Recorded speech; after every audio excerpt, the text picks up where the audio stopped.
Hello friends, I am Hemant Kumawat and you watching a global study. So friends, जैसा कि हम सभी जानते हैं इंडिया और यूएसए के रिलेशन अभी काफ़ी ठीक चल रहे हैं और इसी बीच उनकी तरफ से एक स्टेटमेंट आई है जो कि उनके डिप्टी सेक्रेटरी के द्वारा दी गई है। हमारे इंडिया के फॉर्मर एम्बेसडर और यूएस के डिप्टी सेक्रेटरी के बीच में ऑनलाइन बातचीत चल रही थी, उसमें उन्होंने इस बात का जिक्र किया है कि इंडिया और यूएस, जापान और ऑस्ट्रेलिया इन चारों कंट्री के बीच एक ऐसा संधि होना चाहिए जिससे चाइना को नियंत्रित किया जा सके। जिस प्रकार नाटो है उसी प्रकार के संगठन की बात वो कर रहे थे। आए देखते हैं क्या स्टेटमेंट आई है यूएस की तरफ से। सो फ्रेंड्स, देखिए यूएस की तरफ से जो स्टेटमेंट आई है, US deputy secretary of state Stephen Biegun made the comments while speaking with the former US ambassador to the India, Richard Verma, in online discussion organized by the US India Strategic Partnership Forum. So friends, यहाँ लिखा हुआ है कि हमारे farmer ambassador Richard Verma और US deputy secretary Stephen बैगन, deputy secretary मतलब कि जो वहाँ के स्टेट ऑफ सेक्रेटरी है माइक पोम्पियो, उससे एक पद नीचे डिप्यूटी सेक्रेटरी, उनके बीच में जो रेगुलरली जो वार्तालाप होती है जो इकोनॉमिक पार्टनरशिप को लेकर स्ट्रेटेजिक यूएस से इंडिया स्ट्रेटेजिक पार्टनरशिप को लेकर पार्टनरशिप फोरम में, तो उसी में बातचीत हुई होगी कि इंडिया और इन तीन कंट्री जापान, ऑस्ट्रेलिया और यूएस के बीच में कैसा नाटो जैसा संगठन होना चाहिए चाइना को नियंत्रित करने के लिए। जैसा कि हम देखते हैं कि चाइना का जो दिन पे दिन प्रकोप बढ़ता जा रहा है, जैसे साउथ चाइना सी में देखते हैं, इंडियन ओशन में भी चाइना का काफ़ी ये आ गया है एग्रेशन। उसी को देखते हुए यूएस को डर है कि कहीं चाइना उसका स्थान ना ले ले, ग्लोबल लीडर वो ना बन जाए। तो उसी को देखते हुए यूएस की तरफ से ये लीडरशिप आया है। तो मुझे नहीं लगता कि इंडिया इस पर कोई स्टेप लेगा, क्योंकि जैसा कि हम देखते हैं नाटो कंट्री 1949 में फॉर्म्ड हुआ था इसमें जो यूरोपियन कंट्री और इंडिया अमेरिका और कनाडा कंट्री और कुछ यूरोपियन कंट्री हैं। इसका एक मकसद था कि जैसे वर्ल्ड वॉर सेकेंड के बाद 1945 के बाद वर्ल्ड दो भागों में बढ़ चुका था। एक तो शीत युद्ध स्टार्ट हो गया था वर्ल्ड वार सेकेंड के बाद। तो उसमें क्या हुआ था कि एक तरफ सोवियत संघ रशिया था और दूसरी तरफ यूएस था। तो यूएस को डर था कि यूएस और यूरोपियन कंट्री को डर था कहीं सोवियत संघ का प्रकोप इतना ना बढ़ जाए कि वो यूरोपियन कंट्री को भी अपने में समाहित कर ले। उसी के डर से यूएस ने ऐसे संगठन का किया था। तो उसमें अमेरिका, कनाडा और फ्रांस और इटली और ऐसी कुछ कंट्रियाँ थीं।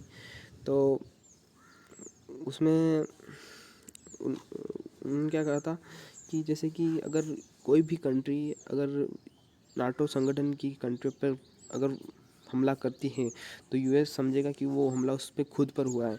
और आप समझ सकते हैं यूएस पे हमला होने का नतीजा क्या होता है। तो ऐसे ही संगठन यूएस चाहता है कि इंडिया, ऑस्ट्रेलिया, जापान और यूएस के बीच में हो जाए। परंतु क्या है कि जैसे कि अगर कल को अगर हम ऐसा संगठन कोई बना भी लेते हैं और अगर कल को अगर मान लो चाइना और जापान के बीच में कोई सा भी युद्ध होता है, क्योंकि चाइना और जापान के बीच में भी काफ़ी सारे इशू हैं। जैसे हम देख सकते हैं सेंकाकू आइलैंड का मुद्दा है और काफ़ी सारे मुद्दे हैं जिसको देख के चाइना और जापान के बीच में भी वॉर हो सकती है। या फिर चाइना ऑस्ट्रेलिया के बीच में छोटा मोटा मिलिट्री वॉरशिप हो जाए, कुछ भी हो सकता है। या फिर जापान रशिया, ऐसा कुछ भी हो सकता है। तो उसमें इंडिया को भी इन्वॉल्व होना पड़ेगा, क्योंकि नाटो का नाम ही यही है कि अगर किसी कंट्री पे अटैक होता है तो दूसरी कंट्री उस पर खुद पे अटैक समझे। तो हमें ऐसी वार में बेवजह इन्वॉल्व होना पड़ेगा। और फिर हमारा इकोनॉमिक कंडीशन इतना ठीक है नहीं और हमारा रिलेशन फिर रशिया से भी ख़राब होगा, चाइना से भी ख़राब होगा। और जैसे ही यूएस की तरफ से स्टेटमेंट आई और चाइना के ऑफिशियल न्यूज़पेपर जैसे न्यूज़ वाले जैसे ये स्टेटमेंट आई, चाइना की तरफ से एक स्टेटमेंट आई है और उन्होंने ये जो ग्लोबल टाइम्स का आर्टिकल है ये आर्टिकल मतलब ये न्यूज़ एजेंसी उनकी है जो मतलब पूरी सरकार के द्वारा ही नियंत्रित की जाती है, जो सरकार बोलती है वही इसमें लिखा जाता है। ये आर्टिकल देखो इसमें कैसा कार्टून छपा हुआ है और उनके इस तरफ से स्टेटमेंट ये आई है कि US led NATO like alliance not reliable for India in border talks with China experts. US led NATO like alliance not reliable for India border talks with China experts. ये बोलते हैं चाइना के newspaper द्वारा कहा गया है कि US और इंडिया द्वारा जो ये बोर्ड देखिए ये लिखा हुआ है कि US led NATO like alliance not reliable for India in border talks with China experts. China का एक्सपर्ट का कहना है कि अगर इंडिया ऐसा कोई ट्रीटी साइन करता है US के साथ तो इंडिया के लिए अच्छा नहीं होगा, क्योंकि इंडिया और चाइना के जो इशू है वो बॉर्डर टॉक्स से मतलब बातचीत करके रिजॉल्व किए जा सकते हैं।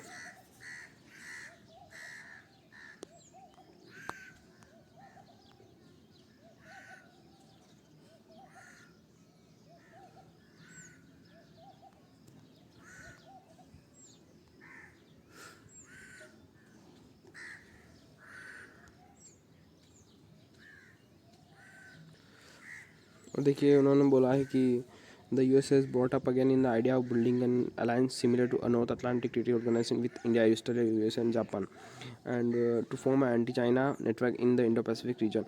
ये बोल रहे हैं कि US की स्टेटमेंट आई है कि ऐसा वो संगठन नॉर्थ अटलांटिक ट्रीटी ऑर्गेनाइजेशन जैसा संगठन वो इंडिया, जापान और ऑस्ट्रेलिया के साथ बिल्डअप करना चाहते हैं। A move that Chinese analysts said that the first obstacles as the regional countries may prefer to demand certain level of independence maximize benefits from the Eastern China US states। तो वो कहते हैं कि China का expert का मानना है कि इस संगठन अगर ऐसा कोई संगठन बनाती भी है इंडिया और ये, तो उसका लॉन्ग टर्म इफेक्ट इंडिया और इन जो कंट्रीज के साथ US के साथ प्रीफर करेगी उनको ही इफेक्ट आने वाला है। तो ये काफ़ी सही भी है, क्योंकि अगर US का अगर छोटा मोटा वारशिप भी होता है अगर चाइना के साथ, तो उसमें इंडिया को हाल ऐसे ही इन्वॉल्व होना पड़ेगा। और इंडिया हमारा बॉर्डर, जैसे हमारा बॉर्डर चाइना के पास है तो उसका फ़ायदा भी उठा कर चाइना को इनकाउंटर करने की कोशिश करेगा, तो उसमें लॉन्ग टर्म उसका नुकसान तो इंडिया को ही होगा। और वैसे हम इतने रिलायबल है कि हम बॉर्डर इशू हम अपने आप खुद भी सोल्व कर सकते हैं, और मुझे नहीं लगता कि भारत सरकार इस पर कोई स्टैंड ऑफ लेगी।